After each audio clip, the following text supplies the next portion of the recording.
dessa tider finns det flera viktiga frågor vi bör ställa oss. Hur kan du och jag och våra vänner och våra barn lita på att det vi ser på tv och hör på radio är sant?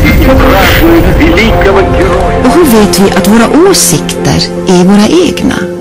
Hur kan vi vara säkra på att de svaga rösterna kommer till tals istället för att skrämmas till tystnad? Jag kan tala om hur. Det finns en människa vi kan tacka för allt detta.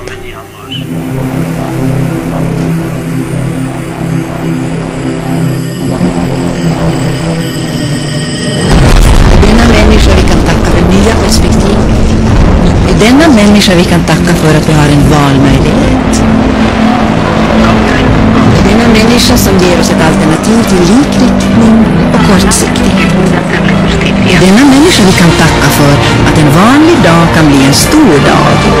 En dag då vi reser oss ur tv-soffan och säger: jag har ändrat uppfattning.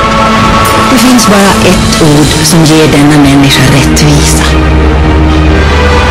Hjälte. Tack.